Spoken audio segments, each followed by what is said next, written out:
जय हिंद बच्चों, कैसे हैं। आई होप कि आप बहुत ही अच्छे होंगे और मुझे आशा है कि आपकी तैयारी भी बहुत बेहतरीन चल रही होगी। आज फिर एक नए सेशन के साथ जुड़ गए हैं और आज का सेशन बहुत ज़्यादा इंपॉर्टेंट होने वाला है, क्योंकि आज के सेशन में आप लोगों को हिंदी का जो दूसरा चैप्टर जिसका नाम है 20 के दांत, उस चैप्टर को एकदम बारीकी से समझेंगे। और आप लोगों को पहला चैप्टर जो था ना वो पढ़ा चुके हैं। अगर जो लोग वीडियो नहीं देखे हैं, जो पहली बार मेरे चैनल पे आए हैं, तो जाएंगे मेरे वीडियो सीरीज में और जाके उस वीडियो को भी देख लेंगे। पहला चैप्टर आप लोगों का है श्रम विभाजन और जाति प्रथा, जिसके लेखक है भीमराव अम्बेडकर। उनके बारे में पूरे डिटेल से डाले हैं। वहां से आप लोगों को 3 से 4 क्वेश्चन एग्जाम में फंस जाता है, इसलिए इस वीडियो के बाद जाकर वो वाला वीडियो भी जरूर देख लीजिएगा। और आप लोगों को मतलब यहाँ इस जो चैनल है ना, इस पे आप लोगों को लाइन बाय लाइन आप लोगों के लिए मेहनत करके लाइन बाय लाइन पढ़ा रहे हैं। हर टॉपिक हर चैप्टर आप लोगों के प्रकाश का, फिजिक्स में देखें तो प्रकाश का परावर्तन भी चल रहा है आप लोगों का, तो वहां से भी आप लोग देख सकते हैं। और आप लोग इधर हिंदी भी चल रहा है, ठीक ना। हिंदी में क्या चल रहा है, तो पहला चैप्टर जो निबंध था श्रम विभाजन और जाति प्रथा, उसको खत्म कर चुके हैं। आप लोग का ये दूसरा चैप्टर है जिसका नाम है 20 के दांत। ये एक प्रकार की कहानी है और यहाँ से कहानी हम लोग स्टार्ट करने वाले हैं। ये कहानी जो बहुत मजेदार कहानी है, मतलब बहुत इंटरेस्टिंग कहानी है। मतलब इतनी कहानी मजेदार है कि आप सुन के हंसने लगेंगे, इतना मजेदार ये कहानी है। बस आपका काम रहेगा कि वीडियो को लास्ट तक बन के इस वीडियो को देखिएगा। और ये कहानी है ना पूरी अच्छे समझिए। यहाँ से 4 से 5 नंबर की क्वेश्चन पूछता है एग्जाम में, चाहे फर्स्ट सीटिंग का एग्जाम हो चाहे सेकंड सीटिंग का एग्जाम हो। यहाँ से 4 से 5 नंबर का क्वेश्चन पूछता है। और कहाँ से क्वेश्चन पूछता है, ये पूरी कहानी को एकदम मतलब एक फिल्मी अंदाज में जैसे होता है ना, एकदम फिल्मी अंदाज में आप लोगों को फिगर बना के समझा देंगे कि आपके दिमाग में डायरेक्ट जाकर बैठ जाएगा। उसके बाद आप कभी भी नहीं भूलेंगे। और ये कहानी सच में बहुत ज़्यादा इंटरेस्टिंग है, आप सुनेंगे तो थोड़ा सी हंसने वाली कहानी है। और एक गरीब बच्चा और एक अमीर लोगों के बीच में थोड़ा सी मारामारी भी होता है, मतलब बच्चा के बीच होता है।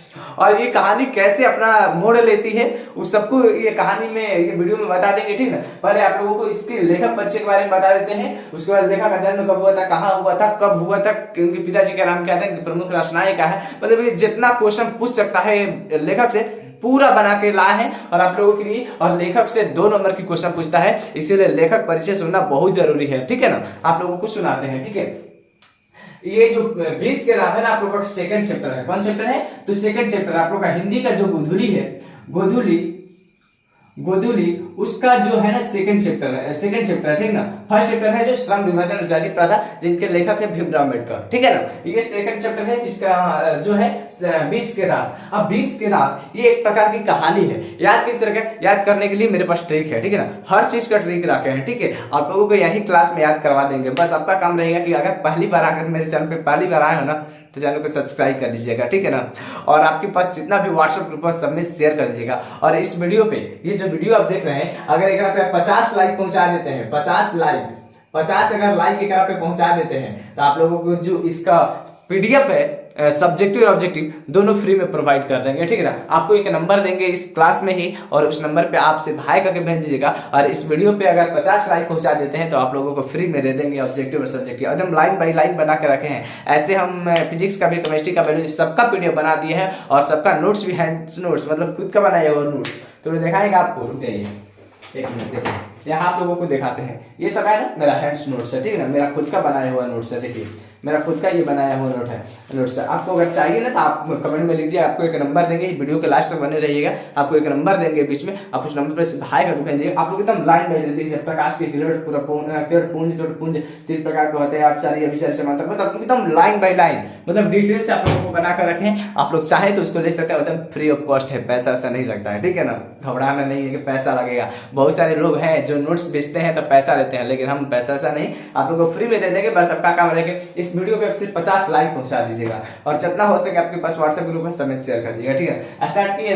अच्छा, ये 20 के दांत एक प्रकार की कहानी। 1 मिनट थोड़ा वीडियो देख लेते, चालू है कि नहीं। हाँ, वीडियो चालू है, ठीक है। कह रहे कि 20 के दांत एक प्रकार की कहानी है। याद कैसे रहेगा, तब बताइए। जो गोधुली हम लोग किताब पढ़ रहे हैं, गोधुली में जो सेकंड चैप्टर ये 20 के दांत, अभी हम लोग उससे फर्स्ट जो चैप्टर पढ़े थे वो क्या पढ़े थे, वो एक प्रकार का निबंध था। कौन, श्रम विभाजन और जाति प्रथा, रिलेट करके पढ़ना है। पहला चैप्टर जो था श्रम विभाजन और जाति प्रथा एक क्या था, निबंध था। बाद ये स्टार्ट कर रहे हैं, ये कहानी है। अच्छा, 20 के दांत, अच्छा 20 गो दांत, 21 गो दांत, 22 गो दांत, अगर हम बोले कि एक व्यक्ति है उसका 20 गो दांत है, एक व्यक्ति है उसका 40 गो दांत है, एक व्यक्ति है इसका 22 गो दांत है, तो ये सब कहाँ सुनने में अच्छा लगता है? अब बताइए, क्या रियल में किसी का 20 गो दांत होता है?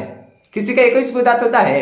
किसी का 40 गो दांत होता है? ये सब सुनने में अच्छा लगता है कहानियों में। हम लोग की दादी होती हैं, फिर माता जी होती हैं, या फिर हम लोग की दीदी होती हैं, ये लोग क्या करते हैं, कहानियां सुनाती हैं कि एक भूत था, या फिर एक दानव था, उसका 40 दांत था। ऐसा ऐसे जो शब्द होता है ना, जिसे दांत से रिलेटेड, आप याद रखिए, ये सब हम लोगों को कहानियों में सुनने में अच्छा लगता है। तो ऐसे याद रख सकते हैं कि 20 के दांत की विधा क्या है, मतलब ये क्या है, एक प्रकार की, तो ये एक प्रकार की क्या है, कहानी है, ठीक है ना, एक प्रकार की कहानी है, याद रख सकते हैं। 20 के दांत बहुत बार क्वेश्चन पूछा हुआ है, आप लोगों को कमेंट में भी लिखते चलना है, ठीक है। और एक और काम, आप कहां से हैं और क्या नेम है, आप कमेंट में लिखिएगा, ठीक है, अपना नाम और कहां से आप देख रहे हैं ये भी कमेंट में जरूर लिखिएगा। सुनिए क्या कर रहा है कि 20 के दांत एक प्रकार की कहानी है। उसके बाद 20 के दांत का लेखक कौन है? तो 20 के दांत की अगर देखा जाए लेखक, तो लेखक है नलिन बिलोचन शर्मा। कौन है? नलिन बिलोचन शर्मा।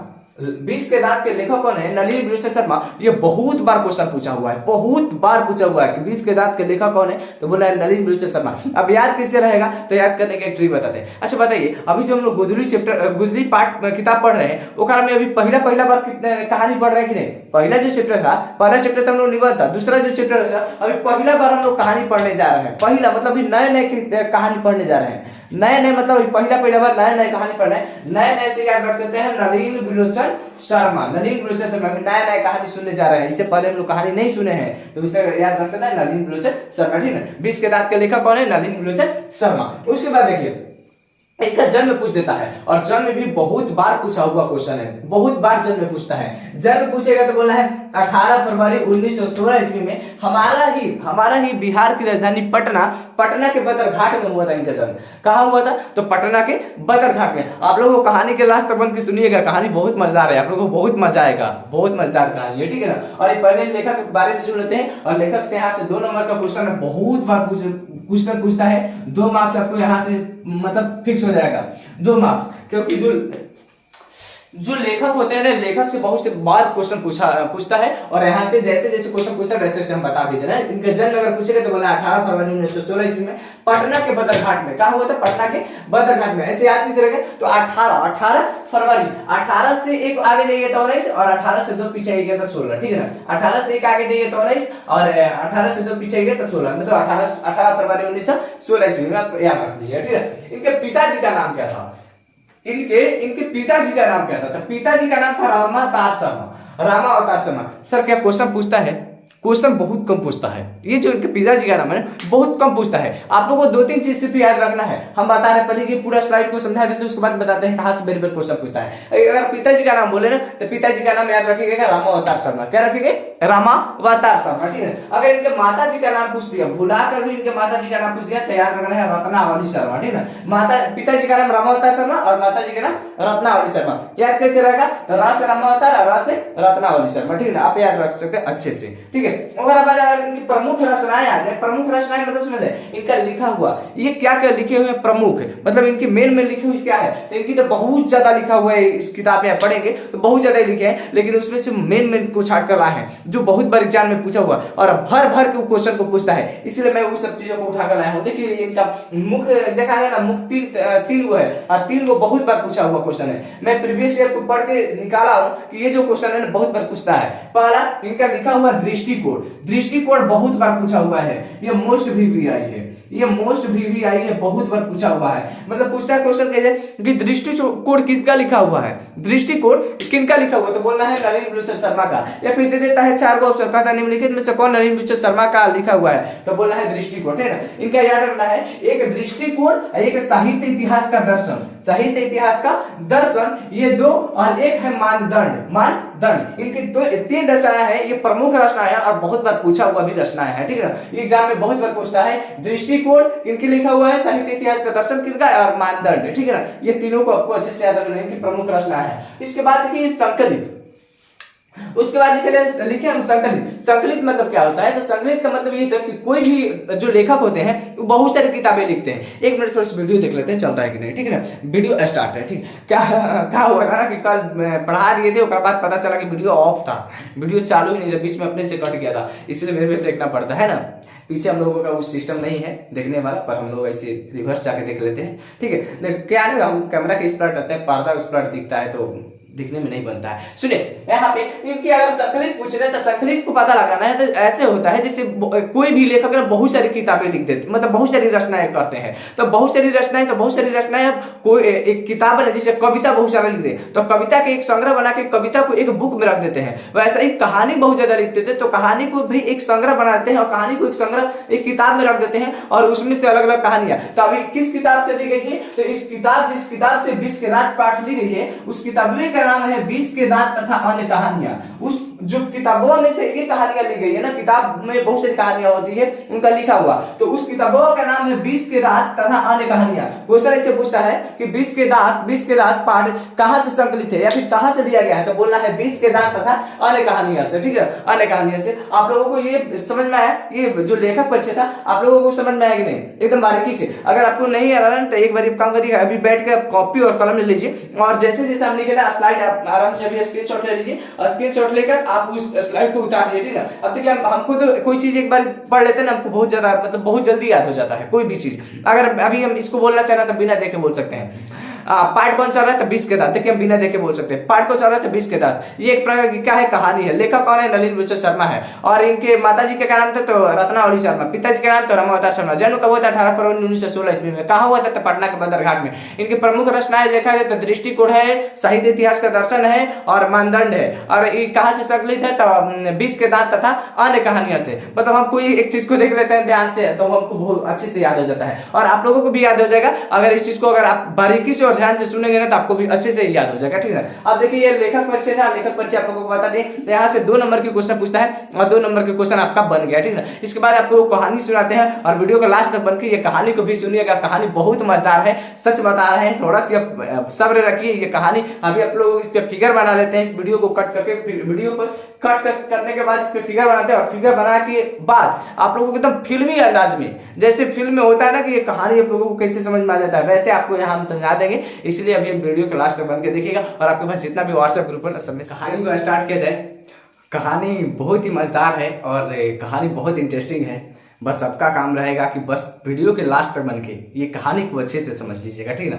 बहुत मजेदार कहानी है और ये फिगर आप लोगों को बना दिए हैं भैया। हम बोले ना आप लोगों को हम जो पढ़ाएंगे ना एकदम फिल्मी अंदाज में पढ़ाएंगे। जैसे फिल्म में आप एक शुरू से लेकर लास्ट तक देख लेते हैं और पूरा कहानी समझ में आ जाता है कि नहीं फिल्म का, वैसे आप लोगों को ये कहानी समझ में आ जाएगा। एकदम आप लोगों को फिगर भी बना चुके हैं, ऐसे फिगर पे हंसना नहीं है, ठीक है ना। ऑफलाइन वाले बच्चे हमको जान रहे हैं कि मैं सही पढ़ाते हैं, है ना। तो आप लोगों को हंसना नहीं है इस फिगर पे। फिगर बहुत ही आसान मतलब जनरली है जो फिगर होना चाहिए, जैसा मतलब है पात्र वैसा हम फिगर इसमें बना भी चुके हैं, वैसा ही फिगर इस पे मतलब जचेगा भी। और आप बताइएगा कौन फिगर अच्छा मतलब जच रहा है कि नहीं। अगर इससे भी बेहतरीन आप बना सकते हैं तो आप एक पेज पे बना लीजिएगा और बना के आपको एक नंबर देंगे उस पर सेंड कर दीजिएगा, ठीक है ना। ऐसे हम अपना बना के आप लोगों को सुना है।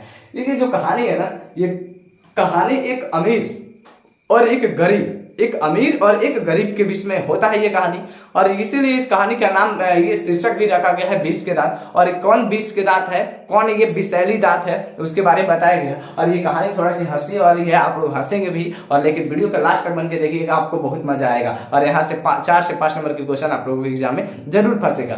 देखिए कहानी स्टार्ट करते हैं आप लोगों के लिए। कहानी क्या है? कहानी की शुरू होती है लेकिन थोड़ा सा यहाँ से सुनना है, इस पात्र के बारे में थोड़ा सा जानिए। ये होते हैं सेन साहब।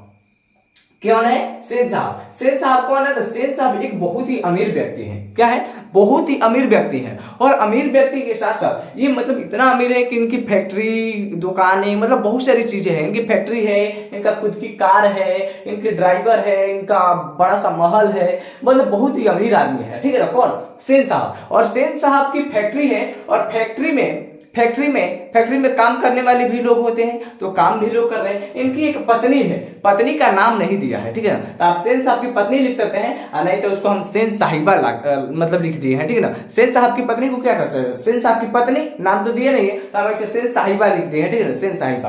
और उनका एक बेटा होता है, उनका एक बेटा होता है जिसका नाम खोखा होता है। क्या होता है, उसका नाम खोखा होता है, लेकिन खोखा का दूसरा नाम कासू भी है, दूसरा नाम कासू भी है। ऐसे इसका रियल नाम कासू ही है, खोखा नहीं। खोखा इसको इसलिए बोला जाता है क्योंकि लड़का को बंगाल की भाषा में, बांग्ला भाषा में खोखा बोला जाता है, लड़का लोगों को बांग्ला भाषा में खोखा बोला जाता है, इसीलिए इसको क्या बोला जाता है, खोखा, क्योंकि ये सेन साहब की क्या है, लड़का है। और सेन साहब की 5 लड़कियां हैं। कितनी लड़कियां हैं सर, 5। और 5 लड़कियां हैं, 5 का नाम भी दिया है। एगो का नाम है आलो, एगो का नाम है शेफाली, एगो का नाम है सीमा, एगो का नाम है रजनी, एगो का नाम आरती। क्या नाम है सर, तो 5 लड़कियां हैं और 5 का नाम है, एगो के आलो, शेफाली, सीमा, रजनी, आरती, ठीक है ना। 5 लड़कियां और 5 का नाम भी दिया है, तो 5 का नाम भी लिख दिए। ऐसे लड़कियों का हंसना नहीं है, लड़कियां बड़ा ही सुशील है। ये लिखल है किताब में कि लड़कियां बड़ा ही सुशील है और बड़ा ही समझदार भी है। और लड़कियां लोगों के लिए सेन साहब क्या किए हैं ना, इन लोगों के लिए अलग एक नियम भी बना कर रखे हैं, कैसे अपने परिवार को रखते हैं, सब समझा रहे हैं। थोड़ा सा इधर के पात्र के बारे में जान जाइए, तो इनके इसके बगल में ये यहाँ पे एक ड्राइवर बना देते हैं आप लोगों के लिए, ड्राइवर, ठीक है ना। क्या बना देते हैं, तो ड्राइवर आप लोगों को बना देते हैं जो गाड़ी चलाएगा, ठीक है ना, ड्राइवर। अच्छा, कौन कौन लोगों को इसमें गाड़ी चलाने आता है, ठीक है ना, कौन कौन ड्राइव कर लेते हैं, कमेंट में लिखिएगा, ठीक है ना। कौन कौन गाड़ी चला लेते हैं आप लोग कमेंट में लिखिएगा, कौन कौन लोग हैं जो गाड़ी चला लेते हैं। ऐसे एक ड्राइवर है, ड्राइवर किसका है, तो कार के ड्राइवर है। और देखिए जो सेन साहब है ना, सेन साहब की एक कार भी है और बहुत अच्छी कार है, बहुत अच्छी कार, इतनी मतलब सुंदर है कार, इतनी सुंदर है कि आप उसमें अपना चेहरा देख सकते हैं। गाड़ी जो है ना, इनकी जो कार है, कार का रंग जो है ना वो काला है। क्या है, काला है, मतलब ब्लैक कलर की है कार इनकी। इसकी जो कार है, कार किस कलर की है, तो काली कलर की, ब्लैक कलर की। क्वेश्चन पूछता है सेन साहब की कार किस रंग की थी, तो बोलना है काली, ठीक है ना, किस रंग की, चमचमाती हुई काली। और इतना साफ सुथरा, उसको इतना रगड़ रगड़ के पुछवाते थे सेन साहब की मत पूछिए। सोफर का था एकदम खैर नहीं रहता था। अगर गाड़ी खड़ा है, अगर गाड़ी पे एक धब्बा भी पड़ गया, धब्बा मतलब सुनिए एक धूल भी पड़ गया, एक परछाई भी उस पे आ गया, तो सेन साहब ड्राइवर और शोफर को एकदम खैर नहीं छोड़ते थे, बहुत डांटते थे। मतलब इस कार से इनको बहुत लव था, मतलब इसको बहुत ही सजा वजा कर रखते थे, बहुत सेफ से रखते थे। किसको, कार को। और कार का कीमत भी दिया है, कार का कितना दिया है, प्राइस भी दिया है, और प्राइस है 7500। 7500 मतलब 7500 रुपया, मतलब 7500 के कार खरीदे हुए थे कौन, सेन साहब। अब हंसना नहीं है, 7500 में उस समय, उस जमाने में कार मिलती थी, हंसना क्या है ना, हंस रहे हैं आप, हंस रहे हैं कि 7500 में कार। अभी तो 7500 में साइकिल भी नहीं आती है। आप एक अच्छा सा रेंजर साइकिल खरीदने, वो भी 10-12 हजार की आती है कि नहीं, लेकिन उस जमाने में क्या 7500 की ये कार खरीद के रखे हुए थे। और सुनिए 7500 की कार कीमत बहुत बार पूछा हुआ है, क्वेश्चन पूछता है कि कार की कीमत थी, सेन साहब की कार की कीमत थी, बोलिए कितना थी, कमेंट में लिख दिया, ठीक ना, कमेंट में लिख दीजिएगा कितना थी। ऐसे 7500 रुपया, ठीक है। और रंग क्या था, काला था, ठीक है। और देखिए कहानी की शुरुआत ऐसे होती है, और यहाँ से थोड़ा सा कि इनकी जो कंपनी थी, कंपनी में, फैक्ट्री में एक किरानी के पद पे एक व्यक्ति था जिसका नाम था गिरधर लाल।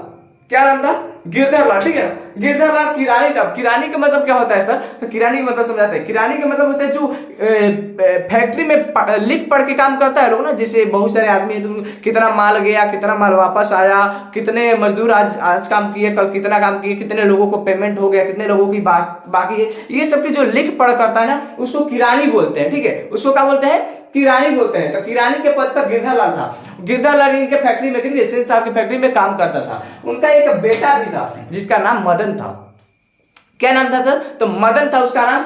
उनका एक बेटा था मदन, और उनकी एक पत्नी भी थी जिसको हम माँ लिखे हैं, मतलब मतलब उनकी माँ थी। अब देखो कहानी स्टार्ट यहाँ से बाबू होती है। कहानी जैसे इनकी ये 5 बेटियां हैं, अब 5 बड़ा ही सुशील है, मतलब बहुत सुशील है, बहुत, इतनी लोग सुशील है, इतनी सुशील है, इतनी अच्छे से रहती है घर में कि पड़ोसी लोग भी मतलब एग्जाम्पल देते हैं अपने बच्चों को। मतलब होता है ना कि पड़ोस में कोई बच्चा टिराई उराई कर दे तो पड़ोसी का आदमी एग्जाम्पल दे देता है। जैसा आप ही लोग, हम ही लोग अपने घर में कोई उधम कर देते हैं तो मम्मी उन्हें देख लो फलाना का लड़का या लड़की है कितना अच्छे से रहता है, वो लोग तोड़ फोड़ नहीं करता है, तुम लोगों की तोड़ फोड़ करते हो, ये किताब में लिखा हुआ है, ठीक है। ये लोग जो बगल के लोग पड़ोसी लोग थे एग्जाम्पल दे देते थे कि देखो कोई मतलब पड़ोस का लड़का अपना घर का बर्तन तोड़ दिया, मान लीजिए गमला रखा है जिसमें फूल लगा लो, फूल गिरा के तोड़ दिया, तो लोग एग्जाम्पल देते थे कि तो एक तुम लोग हो कि तोड़ देते हो फूल पौधा और बहुत सारी बर्तने। देख लो सेठ साहब की बेटियां जो है एक कितने अच्छे से रहती है, वो लोग आराम से खेलती है, वो लोग हंसती भी नहीं है, ये लोग हंसती भी नहीं थी, मतलब हंसती थी ऐसा नहीं कि हंसती नहीं थी, हंसती थी जैसे तो हम लोग जैसे ठठा के नहीं हंसती थी रावण की तरह, ये लोग हंसती थी लेकिन सिर्फ मुस्कुराती थी। ये लोग की मुस्कान भी इतनी मतलब जबरदस्त थी ना कि जैसे मतलब लग रहा था कि पंखुड़ियां बिखर रही हो, इतना मुस्कान इन लोग का मतलब अच्छा था, सिर्फ मुस्कुराती थी, हंसती नहीं थी और इनके इशारे पर आती थी। सेठ साहब अगर कह देते कि बेटी यहाँ आओ तो चुपचाप आके खड़ा हो जाती थी, और अगर बेटी यहाँ से जाओ तो यहाँ से चली थी, बेटी जाके पढ़ाई करो तो पढ़ाई करा, बेटी वहां मत खेलो तो नहीं खेला, मतलब लड़कियां एकदम सुशील थी। सेठ साहब जैसे कहते थे वैसे करते थे, ठीक है ना, एकदम अपने इशारे पे लोगों का करते थे, नचाते रहते थे। इनकी 5 बेटियां हुई, कितनी बेटियां हुई? 5 बेटियां हुई और 5 बेटियां के बाद एक बेटा का जन्म होता है, किनके घर? सेठ साहब के घर, और वो बेटा का नाम ये रख देते हैं कासू। क्या नाम रख देते हैं? कासू। और जिसका दूसरा नाम खोखा भी है, खोखा भी पूछ सकता है, कासू भी पूछ सकता है, ठीक ना। और अब बता दीजिए जिसके घर में लोग कहते हैं कि लड़का हो जाए लड़का हो जाए, जिसके घर में लगातार 5 बेटियां हुई है और उसके बाद बुढ़ापे में एक लड़का हो जाए तो उसको समझिए कितना उसके पिताजी और उसके मम्मी मानेंगी कि नहीं? बहुत ज्यादा मानेंगी, बहुत ज्यादा मान भी रहे थे। जो खोखा था उसके माता पिता उसको बहुत मान रहे थे, मतलब जितना बेटियों पे ये लोग लगाए थे, मतलब नियम ना कि ऐसे रहो इतना पढ़ाई करो, इधर जाओ इधर मत जाओ, इतना ही हंसो इतना मत हंसो, जो मतलब नियम था इस पे कोई नियम लागू नहीं होता था। ये इसको जो मन करता था सो करता था। ये लड़का जो था मदन, अरे सॉरी खोखा कोई भी काम करता था, इसको इसके मम्मी पापा मतलब बहुत दुलार प्यार में रखा करते थे। कौन? सेठ साहब। थोड़े से देख लेते हैं वीडियो स्टार्ट है कि नहीं, ठीक है, वीडियो ऐसे स्टार्ट है, ठीक है। ये इसको बहुत दुलार प्यार में रखते थे। ये बबुआ जो है, ये बबुआ, इस बबुआ को बहुत दुलार में रखते थे। कौन? सेठ साहिबा। क्यों? क्योंकि ये इन लोगों के बुढ़ापा का सहारा था, बुढ़ापा के सहारा था। और पूछता है कि सेठ साहब की बुढ़ापा का सहारा कौन था, तो बोल रहा है कासू, ठीक है ना। ऑब्जेक्टिव में रहेगा, बी नंबर में ऑप्शन मार दीजिएगा कासू, ठीक है ना, कि सेठ साहब के बुढ़ापा का सहारा कौन था, तो बोल रहा है कासू। और एक और क्वेश्चन पूछता है कि सेठ साहब के आंखों का तारा कौन था, तो बोल देना है कासू, ठीक है ना। आंखों का तारा भी यही था और बुढ़ापा के सहारा भी यही था, कासू। ये दोनों आप लोगों को ऑब्जेक्टिव अच्छे से याद रख लेना है। और एक क्वेश्चन और पूछता है कि ना उम्मीदों का तारा कौन था। ना उम्मीदों का तारा का मतलब, एक क्वेश्चन का मतलब ये होता है, पूछता है कि ना उम्मीदों सहारों का तारा कौन था, तो बोलना है मदन। कहने का मतलब कि ना उम्मीद सहारों का तारा का मतलब ये होता है कि मान लो लगातार किसी के बच्चे है, कोई लड़की, एक लड़की हुई, लड़का नहीं हुआ, 2 लड़की हो गई, फिर भी लड़का नहीं हुआ, अगला बार देखते हैं 3 लड़की हो गई, फिर लड़का नहीं हुआ, फिर एक बार देखते हैं, चांस करते हैं, तीसरा बार किया, तीसरा बार नहीं हुआ, चौथा बार किया, चौथा बार नहीं हुआ, 5वां बार पैदा किया, 5वां बार नहीं हुआ, तो आदमी को क्या होता है, ना उम्मीद हो जाता है, ना उम्मीद की एक सहारा बन जाती है। चलो देखते हैं 6वां बार ट्राई मारते हैं, अगर हो जाएगा तो देखा जाएगा। 6वां बार में क्या होता है, ये कासू का जन्म होता है। किसका? कासू का नहीं, खोखा का। खोखा का 6वां बार में जन्म होता है। ये ना उम्मीदों का सहारा होता है, ठीक है ना, किनका? सेठ साहब का। और बुढ़ापा का तारा भी होता है और आंखों का भी, बुढ़ापा का सहारा होता है और आंखों का तारा, मतलब ये 3 क्वेश्चन को आपको ध्यान में रखना है, ठीक है।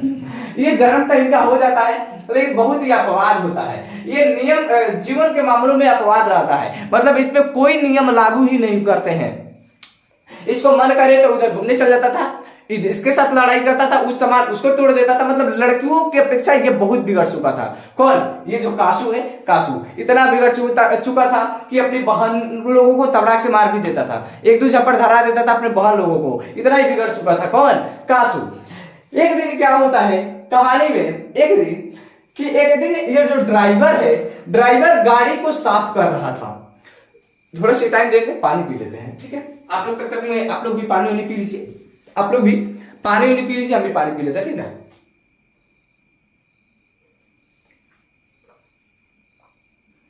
आप लोग पानी पी लीजिए।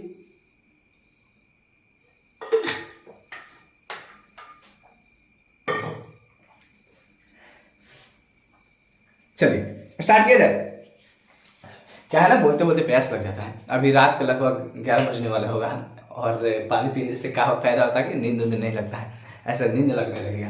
और पानी पीने से एनर्जी भी मिलता है, आदमी एक्टिव रहता है। सुने क्या होता है कि ये ड्राइवर जो होता है ये कार को साफ कर रहा था, तो मदन एक मजदूर का बेटा, जिसे गिरधर लाल क्या था, एक फैक्ट्री में काम करने वाला मामूली व्यक्ति था, तो इसका बेटा था। और ये बहुत ही मतलब इधर देहाती भाषा में कह सकते हैं लफंगा लड़का था, गांव में घूमने वाला लड़का था। ये घूमने वाला लड़का था, घूम के एक दिन आया, घूम के आया और ये कार उस दिन ये ड्राइवर क्या कर रहा था, पूछताछ कर रहा था, करवा को पूछ रहा था। ये क्या करता है, मदन आकर उस करवा को छू देता है, क्या कर देता है, छू देता है। और जैसे ही छूता है ये माना करता है, क्यों, कौन, ड्राइवर माना करता है मदन को, हे मदन काहे के छुआ है, तो मदन कहता है छुएंगे नहीं। तब तक में जाता है ड्राइवर और मदन को ढकेल देता है।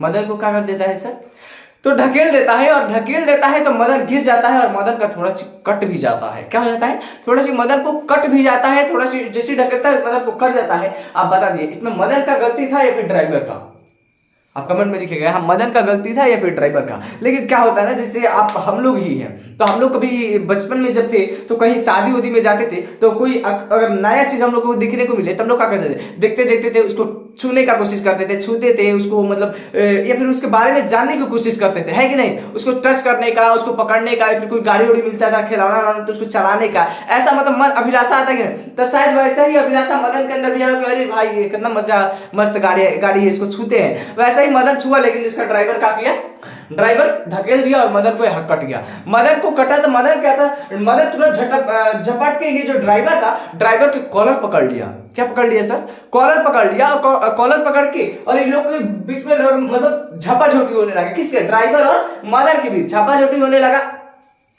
तब तक में मदन की माँ आ जाती है, और मदन की माँ आती है और मदन को देखती है कि मदन का कट चुका है और कट का वहां से ब्लड निकल रहा है। मदन की माँ तुरंत जाती है और मदन को छुड़ा लेती है ड्राइवर से, और छुड़ा के अपने आंचल में, किससे, माँ होती है, माँ अपने आंचल में इसे, होता है ना बच्चा से झगड़ा किया है तो माँ उसको लेकर इसे आंचल में से ढक लेती है और सीने से लगा लेती है। वैसा ही कर लेती है मदन की माँ। ठीक, कहानी समझ में आ रही है, कहानी समझ में आ रहा है। मदन की माँ भी अपने मतलब बच्चे को अच्छे से रख लेती है, अपने इसे समेट लेती है।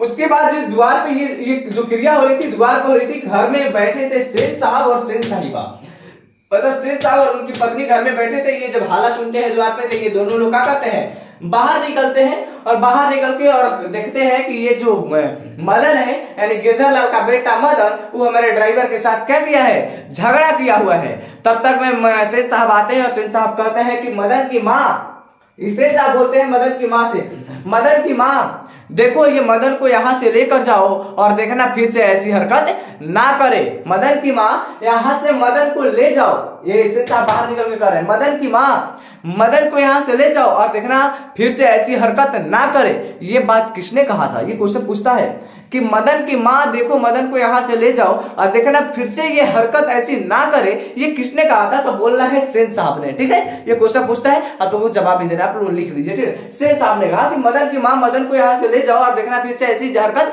ना करे। ठीक है ना, मदन की माँ क्या करती है, ये जो मदन होता है उसको अपने घर लेकर चली जाती है। ठीक है, लेकर घर चली जाती है, सेठ साहब भी अपने अंदर चल जाते हैं रूम में, और ये ड्राइवर अपना गाड़ी वाड़ी लेकर चला जाता है, जो भी करना रहता है वो करता है। उसके बाद जैसे ही घर पे मदन जाता है घर पे, उसके बाप जो पिताजी होते हैं गिरधर लाल, उस शाम को आते हैं अपना काम फरिया के मतलब समझ, काम ओरिया के मतलब शाम को जब छुट्टी होता है तो आते हैं घर में। पता चलता है गिरधर लाल जो उनके पिताजी है, किसे, मदन के पिताजी है गिरधर लाल को पता चलता है कि मदन आज झगड़ा किया हुआ था। किससे, तो हमारा जो सेठ साहब हैं उनके ड्राइवर से झगड़ा किया हुआ था। कौन, मदन। तब तक में ये बात जैसी पता चलता है गिरधर लाल को, गिरधर लाल मदन को इतना पीटता है कि मत पूछो कितना पीटता है, मतलब बहुत ज्यादा पीटता है। किसको, मदन को। गिरधर लाल क्यों पीटता है, क्योंकि ड्राइवर, इसके मालिक के ड्राइवर के साथ झगड़ा किया है तो पीटे है, कहीं पक्का ही पिटाएगा। बचपन में हम लोग भी पिटाए हैं, गलती की है तो ये भी पिटा रहा था, खूब पिटाया। ये क्वेश्चन यहाँ पूछता है। और ये मदर के लिए मतलब मामूली बात ये नहीं था कि आज मदर पिटा गया, ये हमेशा पिटाते रहता था तानी मनी, 2-3 तबड़ा रोज खा लेता था। कौन? मदर। ये मतलब एकदम क्या बोलते उसको, डमरू बन गया था। ये जो ढोलक होता है ये ढोलक बन चुका था, ये रोज पिटाता था। मतलब उस दिन जो पिटा रहा था ना, ये बहुत पिटाया था उस दिन, बहुत मार मारा था इसके जो पिताजी गिदा लगाए मदन को बहुत, क्योंकि ड्राइवर के साथ झगड़ा कर चुका था इसको लेकर। तो क्वेश्चन पूछता है किसके लिए मार खाना मामूली बात था, किसके लिए मार खाना मामूली बात था, तो बोलना है मदन के लिए। ठीक है, ऑब्जेक्टिव में क्वेश्चन पूछता है कि किसके लिए मार खाना मामूली बात था, तो बोलना है मदन के लिए। उसके आगे थोड़ा सी वीडियो देख लेते हैं, ऐसे वीडियो स्टार्ट है। ठीक है ना, मदन के लिए मार खाना का था बहुत ही मामूली बात था, और मार ये रोज खा लिया करता था। ठीक है ना, उसके बाद क्या होता है कि मदन को यहाँ मार तो देते हैं उसके पिताजी, और मार के मदन को बहुत आता है आक्रोश, बहुत गुस्सा आता है मदन को, क्योंकि उसके पिताजी उसको मारते हैं। ये घर पे मराता है ना मदन, तो मदन मराता है तो मदन बहुत चिल्लाता है। क्या होता है सर? बहुत चिल्लाता है। बहुत चिल्लाता है तो आसपास में आवाज आती है, तो बगल में जो सेठ साहिबा थी, सेठ साहब की पत्नी, वो अपने रूम में मतलब बैठी हुई थी। इसकी आवाज जब सुनती है तो ये कहती है, औरत जो है सेठ साहब की पत्नी कहती है कि देखो कमबख्त कौवे की तरह चिल्ला रहा है, भिखमंगा कहीं का। कौन कहती है? सेठ साहिबा कहती है। किसको? मदर को, कि देखो कमबख्त कौवे की तरह चिल्ला रहा है, भिखमंगा कहीं का। देखे ना, एक मतलब गरीब घर के बेटा को कैसे एक मतलब अमीर घर की औरतें कह रही है। थोड़ा सा ये भावुक भी है लेकिन बहुत मजेदार भी कहानी है। ऐसे ये कैसे कह रही है कि देखो कमबख्त कौवे की तरह चिल्ला रहा है, भिखमंगा कहीं का। ये किसने कहा था? ये बात पूछता है, ये कमबख्त कौवे की तरह चिल्ला रहा है, भिखमंगा कहीं का, ये किसने कहा था? बोलना है सेठ साहिबा या फिर सेठ साहब की पत्नी।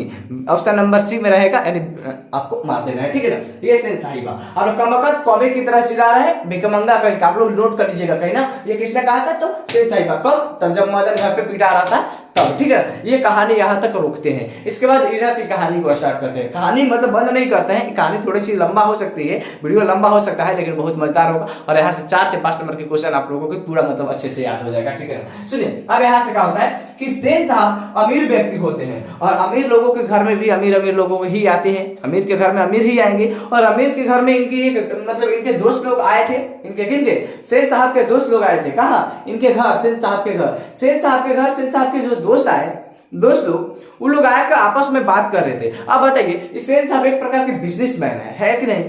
अपना इतना मतलब तो फैक्ट्री खोले तो बिजनेसमैन है। तो ये सेठ साहब क्या कर, जैसे उनके दोस्त लोग भी आए थे, तो दोस्त लोग बिजनेसमैन के बीच में क्या होगा? अपने बिजनेस के बारे में बात होगा, थोड़ा सी दुखम सुखम की बातें होगी, लेकिन थोड़ा सी बिजनेसमैन के बारे में बात होगी। फिर उसके बाद अपने लड़का फड़का के बारे में बात कर देते हैं, अपना नेक्स्ट प्लान के बारे में भी थोड़ा सी बात कर लेते हैं, है ना, जो बिजनेसमैन होते हैं। तो लोग अपना जैसे दुखम सुखम अपने बिजनेस के बारे में बात करने के बाद थोड़ा सी बात अपने लड़का लोगों पे मतलब उखाड़ देते हैं। ठीक है ना, थोड़ा थोड़ा जैसे वो भी अपने लड़का का बड़ाई करता है कि हम लड़का को ये करा रहे हैं, वो करा रहे हैं। वो भी अपने दोस्त है वो भी कह रहा है कि हम अपने लड़का को ये करा रहे हैं, वो यूपीएससी की तैयारी कर रहे हैं। जो भी मतलब अपने बच्चा का अपने लोग बड़ाई कर रहे थे, तब तक में सेठ साहब भी अपने बच्चा का बड़ाई करने लगते हैं। किस बच्चा का? ये बच्चा को, जो बिगड़ुआ बच्चा है जिसका नाम कासू है, इसका बड़ाई करते हैं और कहते हैं क्या कहते हैं सर? कहते हैं कि मैं तो अपने बच्चे को पढ़ाता नहीं हूँ जी, मैं अपने बच्चों को पढ़ाता नहीं हूँ। आज की पढ़ाई में कोई दम है? कौन कहते हैं? सेठ साहब कहते हैं कि मैं तो अपने बच्चे को नहीं पढ़ाता हूँ जी, आजकल की पढ़ाई में कोई दम है? कुछ दम नहीं है। मैं तो अपने बच्चे को इंजीनियर बनाना चाहता हूँ, मैं अपने बच्चे को इंजीनियर बनाना चाहता हूं, और नहीं तो अपने जैसा बिजनेसमैन बनाना चाहता हूं। इसीलिए इंजीनियरिंग के लिए इसको आज से तैयार कर रहा हूं। तैयार करने के लिए क्या किया है सेठ साहब कि आज से अपने बेटा को हाथ बैठ जाए हर काम करने के लिए। बढ़ई को घर में बुलाते हैं, कारपेंटर को घर पे बुला देते हैं, और थोड़ा बहुत ठोक ठाक के काम करवाते हैं। बढ़ई मतलब समझ रहे हैं, जो इसे लकड़ी उकड़ी काटता है, तो लकड़ी उकड़ी काटने वाला व्यक्ति को बुला देते हैं अपने घर पे ही, और कासू के साथ क्या करवाते हैं? थोड़ा बहुत लकड़ी उकड़ी कटवाते हैं। ठीक है ना, मतलब इंजीनियर बनाने का इसमें गुण देखते हैं, और उसको आज से औजार पकड़वाना मतलब सिखवाते हैं। कौन? सेठ साहब। किसको? खोखा को। ठीक है ना, ये थोड़ी सी बातें होती है। ये क्वेश्चन ऐसे पूछता है कि सेठ साहब अपने बेटे को क्या बनाना चाहते थे, तो बोलना है इंजीनियर या फिर बिजनेसमैन। ठीक है ना, ये बहुत बार क्वेश्चन पूछा हुआ है, तो आप लोगों को अच्छे से मतलब कर लेना है। ठीक है, इंजीनियर या फिर बिजनेसमैन। सुनिए यहाँ से आगे क्या होता है ये लोग आपस में बात कर लेते हैं, इनके दोस्त और ये लोग आपस में बात करते हैं। बात करके बाद द्वार पे निकलते हैं। तो द्वार पे निकलते हैं तो लोग अपने अपने कार के पास जाता है। तो कार के पास जैसे ही जाता है तो एक व्यक्ति जैसे ही जाता है अपने कार के पास, एक दोस्त इनका, तो कार के पास जाता है तो दिखता है कि जो गाड़ी था, जो कार था, कार के चक्का के हवा खुला हुआ है। क्या सर? तो चक्का के हवा खुला हुआ है, और चक्का के हवा खुला हुआ है तो अजीब बात है, हवा कैसे खुल गया? तो जो सेठ साहब होते हैं ना, ड्राइवर से बोलते हैं, ड्राइवर ये गाड़ी का हवा कैसे मतलब निकल गया? तो ड्राइवर कहता है, साहब जी कासू बाबू उधर ही खेल रहे थे, शायद वही निकाले होंगे। कौन बोल रहा है? ड्राइवर बोल रहा है कि साहब जी कासू बाबू उधर ही खेल रहे थे, शायद वही निकाले होंगे। तो सेठ साहब बोलते हैं, ड्राइवर जाओ घर से पंप लाकर और हवा मार दो। क्या कर दो? जाओ पंप लाकर और हवा मार दो। ठीक है ना? कौन बोलते हैं? सेठ साहब बोलते हैं ड्राइवर से। ड्राइवर जाता है, पंप लाता है, हवा मार देता है। एक तो गाड़ी फिनिश हो गई। उसके बाद एक और दोस्त होते हैं, वो जाते हैं अपने कार के पास। अपने कार के पास जैसे ही जाते हैं वहां पर भी देखते हैं कि उनकी गाड़ी का हेडलाइट टूट गया है। हेडलाइट में समझ रहे? गड़िया का जो होता है, लाइटों मारता है ना फोकस, जिसमें अवतल दर्पण लगा रहता है ना, आप लोग पढ़ते हैं ना फिजिक्स में, अवतल दर्पण, वो वाला हेडलाइट में टूटल रहता है। तो पता चलता है कि कोई और नहीं, ये होनहार बेटा। कौन होनहार बेटा? कासू ही तोड़े हुए हैं, खोखा तोड़ चुका है। तब जैसे तोड़ देता है तो अब समझ रहे हैं ना। अब बाप है तो बाप कहता है, जो सेठ साहब है, सेठ साहब कहता है कि हो सकता है कासू ही तोड़ा हो, क्योंकि कासू देख रहा हो कि उसके अंदर है क्या, क्योंकि इसमें इंजीनियर का गुण है ना, इंजीनियर लोग है ना कहता है तोड़फाड़ करता है, तो वही देख रहा था कासू कि उसमें आखिर है क्या, क्यों बढ़ रहा है, वो कैसे काम करता है, उसके बारे में जांच कर रहा होगा कासू। कासू ही तोड़ा होगा। ठीक है ना? ऐसा कौन कहते हैं? सेठ साहब कहते हैं अपने दोस्तों से। फिर उसके बाद उसके दोस्त लोग चले जाते हैं। ठीक है ना? यहाँ तक ये कहानी का हो, यहाँ तक इधर रुकी, वो कहानी वहां तक रुके थे। अच्छा, कहानी समझ में आ रही है कि नहीं?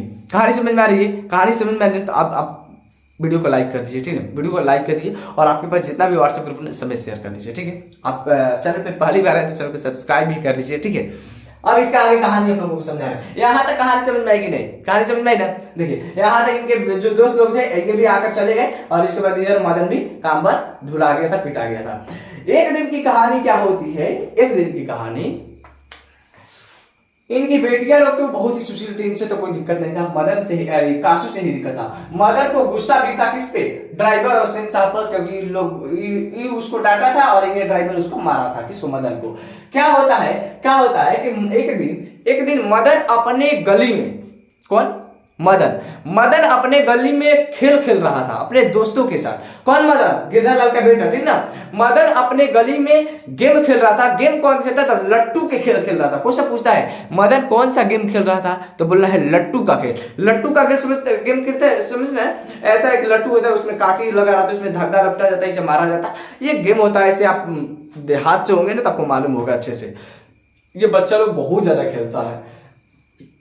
ये लट्टू का गेम खेल रहा था मदन। एक दिन क्या होता है, जो कासू होता है, कासू खोखा, एक दिन घूमते हुए चला जाता है मदन का जो अपना एरिया होता है, मदन जहां उधर उधर खेल रहा था सब गली में, उधर चला जाता है कासू। और कासू जाकर देखता है कि वो लोग, मदन लोग क्या खेल रहा है?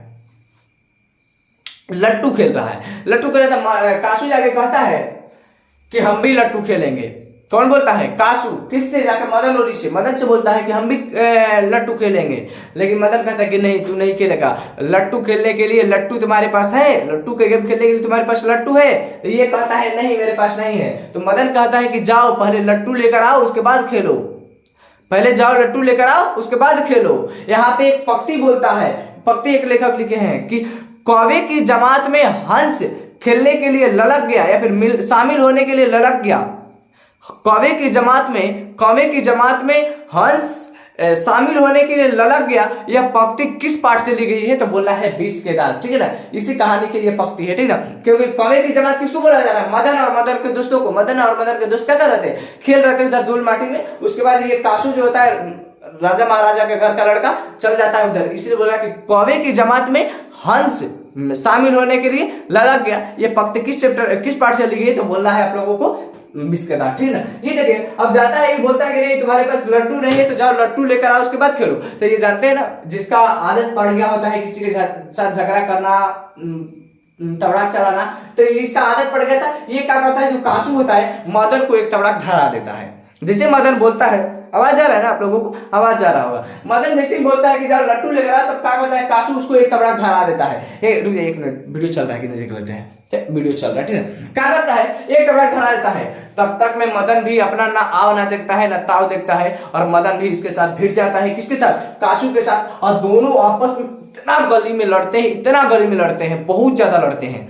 अब बताइए यहाँ पे, अच्छा एक मदन जो है एक गरीब घर का लड़का है, गरीब घर का, और कासू क्या है, एक अमीर घर का लड़का। लेकिन इन दोनों के बीच में गरीबी अमीरी का कोई फर्क नहीं है, क्योंकि लड़कों को गरीबी अमीरी से कोई मतलब ही नहीं होता है। हम जो बड़े लोग होते हैं, या फिर हम जो समाज में है, समाज की रीत बता रहे हैं। समाज में क्या होता है कि आदमी अमीर लोगों को थोड़ी सी बचा देता है, छोड़ दो एक साथ झगड़ा मत करो नहीं तो बहुत बड़ा लफड़ा हो जाएगा, ऐसा होता है कि नहीं, आदमी छोड़ देता है। लेकिन लड़का में वैसा कुछ नहीं है, लड़का झगड़ा तो झगड़ा, ये लोग मारा तो मारा, मारा मारा पीटी, लड़का में कोई अमीरी गरीबी से मतलब नहीं होता है। क्या होता है कि ये मदन और कासू के बीच, दोनों के बीच बहुत ज्यादा लड़ाई होता है, और इतना लड़ाई करता है गली में कुत्ता की तरह। कैसे सर, तो कुत्ते की तरह, ये लिखा है किताब में, ठीक है, किताब पढ़ेंगे तो आपको पता चलेगा, किताब पढ़ने की जरूरत भी नहीं है, हम अच्छे से समझा दे रहे हैं। कुत्ता की तरह लड़ रहे थे, कौन कौन, मदन और कासू आपस में कुत्ते की तरह लड़ रहे थे, एकदम झपाझोटी जैसे होता है ना, पटका पटकी धूल में एकदम लड़ हो गए। कोई सब पूछता है कि मदन और कासू कहाँ लड़ रहे थे, तो बोलना है गली में। कैसे लड़ रहे थे, तो कुत्ते की तरह लड़ रहे थे, ठीक है, कुत्ते की तरह, ठीक है। और देखिए जो मदन होता है ना, कासू का क्या कर देता है कि दो दांत तोड़ देता है। आगे का जो दो दांत होता है, जो दो दांत, ये मदन जो होता है ना, मार के दांत तोड़ देता है। किसका, कासू का, ठीक है ना, कासू का आगे वाला दांत भी तोड़ देता है दोनों। कौन दांत, तो जो विष का दांत होता है, जो जहर का दांत उसके अंदर भरा था ना, उसको तोड़ देता है कौन, ये मदन तोड़ देता है। अब क्या होता है, ये जो मदन के जो दोस्त लोग थे ना, दोस्त लोग कुछ नहीं बोल रहे थे, दोस्त लोग चुपचाप खड़ा। अब छोटी छोटी लड़का में क्या बोलेगा, सब चुपचाप खड़ा था। तो यहाँ पे एक लेखक पंक्ति लिखा है, जानते हो क्या पंक्ति, ये लिखा है कि महल और झोपड़ी वालों की लड़ाई में अक्सर महल वाला ही जीतता है। कब, जब झोपड़ी वाला उसका साथ देता है। समझना है पंक्ति का मतलब क्या कर रहा है, कि महल और झोपड़ी वालों की लड़ाई में अक्सर महल वाला ही जीतता है, जब झोपड़ी वाला महल वाला का साथ देता है। जैसे मान लीजिए मदन और कासू के बीच झगड़ा होता, तो मदन के दोस्त लोग अगर जाके कासू के पक्ष में करता, मदन को हटा देता है, चल तुम मत झगड़ा करो, तू झगड़ा है ये है, इसके पक्ष में लोग रहता, तो क्या होता है, यहाँ पे एक गरीब घर का बेटा मतलब हार मान जाता और ये जीत जाता है कि नहीं। लेकिन लड़का लोग ऐसा नहीं किया, तो इसीलिए लेखक लिखा है यहाँ पे क्या हुआ, यहाँ पे जो गरीब लोग का लड़का था उसका साथ नहीं दिया, किसका, कासू का साथ नहीं दिया। मतलब भाई इसलिए लिखा है कि महल और झोपड़ी वालों की लड़ाई में अक्सर महल वाला ही जीतता है, लेकिन कब, जब झोपड़ी वाला महल वाला का साथ देता है, ठीक है ना। ऐसा समाज में बहुत बार होता है कि एक अमीर और एक गरीब के बीच में झगड़ा हो जाए ना, तो गरीब लोग कुछ ज्यादा परेशानी ना हो, इसीलिए कुछ गरीब जाकर अमीर के पक्ष में दे देते हैं बयान, और गरीब एक मतलब दब जाता है और एक अमीर आगे निकल जाता है कि नहीं, ऐसा होता है, ठीक है। ऐसा यहाँ पे नहीं होता है क्या, क्योंकि ये सब लड़का होता है। कासू का जब दो को दांत टूट जाता है, दो को दांत लेते हुए क्या करता है, कासू आता है अपने घर, और घर आके सेन साहब को बता देता है, और सेन साहब को आता है गुस्सा। क्या आता है सर, गुस्सा, बहुत ज्यादा गुस्सा आता है सेन साहब को। क्यों, क्योंकि जिसको अपने आंखों का तारा समझ के रखे थे, जिसको अपने सर पे बैठाए हुए थे, जिस बेटा को अपने आप पुतली बनाकर रखे हुए थे सेन साहब, उसके बेटा के आज दांत से, मुंह से ब्लड निकल रहा है, आगे का जो दो दांत था वो टूट गया है। कौन तोड़ा है, तो मदन तोड़ा है। ये पता लगा कि मदन तोड़ा है।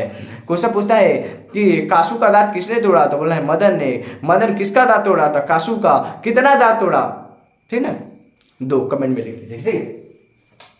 ये बात पता चलता है सेन साहब को, सेन साहब तुरंत उठते हैं और गिरधालाल को काम से हटा देते हैं। किसको, गिरधालाल को। गिरधालाल क्या था, तो सेन साहब के यहाँ किरानी के पद पर था। कोई सब पूछता है कि गिरधालाल सेन साहब के फैक्ट्री में क्या था, तो बोलना है किरानी था। किरानी के पद से उसको हटा देते हैं, किसको, गिरधालाल को। गिरधालाल को हटा देता है तो गिरधालाल चुपचाप आ जाता है अपना घर। क्यों हटा देते हैं, क्योंकि उसके बेटा के किसको, कासू को मारा था उसका बेटा मदन, ठीक है ना। हटा देते हैं पद पर से, अब पद पर से हटा देते हैं। तब तक क्या होता है कि मदन दिन भर तो खेल लेता है, चारों तरफ घूम घूम के खेल लेता है। होता है रात में, अब इसको करना क्या है, रात में तो अपने घर ही जाएगा। लड़का दिन भर तो इधर उधर भाग के, अभी मदन को बहुत डर लग रहा था। क्यों, क्योंकि उस दिन अगर मदन ड्राइवर के साथ झगड़ा किया था तो उसका बाप होता ना पीटे लेता होगा के। लेकिन आज क्या हुआ, उसके सेन साहब कुछ दिन ड्राइवर के साथ किया था तो उतना पिटाया था। अब तो सेन साहब के बेटा के दत्तने तोड़ दिया है, तो अब बताइए कितना पिटाएगा मदन। आज मदन को लग गया था आज हमारा बाप खत्म कर देगा हमको। कौन है उसको क्यों लग रहा था मदन को आज हमारे जो बाप है आज हमको खत्म कर देगा, लेकिन क्या होता है कहानी यहाँ से घूम ले जाती है, अपना मुंह मोड़ लेती है। कैसे कि जब गिरधर लाल अपने घर में जब मदन शाम को हुआ तो समझ रहे ना, दिन भर तो बेटा कहीं भी खेल ले, लेकिन शाम को भूख तो लगेगा ही, और शाम को भूख लगेगा तो घर पे तो जाना ही है। शाम को क्या करता है मदन, धीरे धीरे अपने घर जाता है, अंधेरी रात होती है और अंधेरी रात में घर जाता है तो इसे कान ओढ़ते जाता है। कान ओढ़ने मतलब समझ रहे हैं, मतलब सुनती जाता है, कहीं अगर घर जा रहे हैं तो हमारे बारे में मम्मी पापा बात तो नहीं कर रहे हैं, हमारे बारे में क्या बात कर रहे हैं कि आज हम अपना इसका कासू का दांत तोड़ दिए हैं, कहीं हमारे के मारने वारने का प्लान क्या बना रहे हैं मम्मी पापा। घर में जाता है तो वैसा कुछ बात सुनाई नहीं देता है, किसको, मदन को। वैसा नहीं लगता है कि हमारे बारे में बात हो रहा है, लेकिन फिर भी जाता है और अंधेरे में जाके चुपचाप से खाना निकालता है और खाना निकाल के खा लेता है। कौन, मदन आराम से खाना निकालता है और खा लेता है, खाना ना खा के, और जस्ट उधर से धीरे धीरे आ रहा था और तो किसी और नजदीक जाके और भीड़ जाके और क्या करता है, कान लगा के सुनता है कि क्या हमारे बारे में बात हो रहा है। जैसे ही कान लगा के नजदीक जाता है सुने, तभी ओटला, जो ओटला मतलब होता है बरामदा, बरामदा में लोटा रखा हुआ था, लोटवा उसके पैरवा से लग जाता है, पैरवा से लग के क्या होता है, टन देना बच जाता है। और जैसे ही टन देना बचता है, टन देना बचता है तो मतलब आवाज आ जाता है, तब तक उसके पिताजी और उसके माताजी, किसके पिताजी और माताजी, मदन की माता और पिताजी घर में से बाहर निकलते हैं, गिरधर लाल और उसकी मतलब पत्नी घर से बाहर निकलते हैं। तब तक में मदन को ऐसा लगता है कि जा बता दीजिए अब क्या होने वाला है। मदन जैसे ही देखता है गिरधर लाल को, अब इसका सांस प्राण पूरे टंगा देता है मुड़ी से नीचे करके, अब चुपचाप खड़ा है। गिरधर लाल आया और गिरधर लाल क्या करता है, इसको गोद में उठा लेता है, इसको मारता। मदन को लग रहा था कि आज हमारा जो पिताजी है आज हमारा के खत्म करेगा, लेकिन क्या होता है, जो गिरधर लाल है उसको गोद में उठा लेता है और गोद में उठा के और उसके पीठ को थपथपाता है। कहेंगे अजीब, अब कहेंगे अजीब बाप है, हाँ इसलिए थपथपाता है, कहता है कि वाह बेटा वाह, जिसका मैं जिंदगी भर तलवा चाटते रहा, जिसके यहाँ मैं जिंदगी भर काम करते रहा, जिसके सामने मैं सर तक भी नहीं मतलब उठा पाया, जिसके सामने मैं परेशानियों को कह नहीं पाया, आज तू है, आज इकलौता तू है जो आज जाके उसके बेटा का तू दांत तोड़ दिया। तुम पे तो मुझे गर्व है मेरा बेटा, तुम पे तो मुझे गर्व है, और तुम इतना बड़ा काम किया है। भले आज हम नौकरी से बाहर हो गए, लेकिन मुझे गर्व है कि तुम्हारे जैसा बेटा पैदा किए हैं, क्योंकि हम जिसके सामने जिंदगी भर, जिसे कह सकते हैं ना तलवार चाटना, मतलब चटुकार बन के रहना, ठीक है ना, चटुकार बन के रहते थे, लेकिन तुम एक हो कि तुम आज उसका जो दांत था तोड़ के तुम ये साबित कर दिया कि उससे हम लोग कम उम्र है नहीं, भले हम उस पद पे हैं या नहीं। और ये बात कहने के बाद फिर मदन और उसके पिताजी आपस में पकड़ के और हंसने लगता है, हा हा हा हा, ये लिखा है लास्ट में है। उसके बाद ये कहानी हो जाती है खत्म, ठीक है ना। ये कहानी आप लोगों की कैसी लगी, बहुत मजेदार कहानी थी और बहुत इंपॉर्टेंट कहानी थी, और बहुत इसमें से क्वेश्चन 4 से 5 नंबर के क्वेश्चन यहाँ से पूछता है। तो आप लोगों को ये अगर सेशन अच्छा लगा हो तो एक काम करिएगा कि आपके पास जितना भी व्हाट्सएप ग्रुप होगा ना सब में शेयर कर दीजिएगा, और आपके पास जितना भी दोस्त लोग है, चाहे दोस्त हो या फिर स्कूल का हो या फिर कोचिंग का हो, कहीं का भी ग्रुप हो, सब में शेयर कर दीजिएगा, और अपने दोस्तों के बीच भी इसको शेयर कर दीजिएगा। आप लोगों के लिए बहुत मेहनत करते हैं, लगभग 11:30-12 बजने वाला होगा, इतने रात में आप लोगों के लिए वीडियो शूट करना पड़ता है। अभी नींद जैसा भी आ रही है, लेकिन अभी पानी पी के आप लोगों के लिए PDF भी बनाना है और अभी नोट्स भी बनाना है, तो आप लोगों के लिए बहुत मेहनत करते हैं। आप लोग की थोड़ा सी मेहनत कर दीजिएगा, आपके पास जितना भी व्हाट्सएप ग्रुप हो शेयर कर दीजिए। इस वीडियो पर अगर आप 50 लाइक पहुंचा देते हैं, कितना लाइक, अगर आप हम इस पर 50 लाइक पहुंचा देते हैं, 50 लाइक पहुंचाते हैं तो आप लोगों को फ्री में PDF दे देंगे, सब्जेक्टिव और ऑब्जेक्टिव दोनों का, और आप लोगों के नंबर देते हैं। नंबर क्या है, नंबर आप लोगों को यहाँ दे देते हैं, ठीक है ना। ये तो आप लोग कहानी समझ गए। नंबर आप लोगों को देते हैं 73 73 72 00 00 29 और 90, ठीक है ना। ये नंबर है, क्या है, ये व्हाट्सएप नंबर है, ठीक है ना। ये व्हाट्सएप ग्रुप का नंबर है, व्हाट्सएप ग्रुप का नंबर है, इसमें सिर्फ आप हाई करके भेज दीजिएगा, ठीक है ना।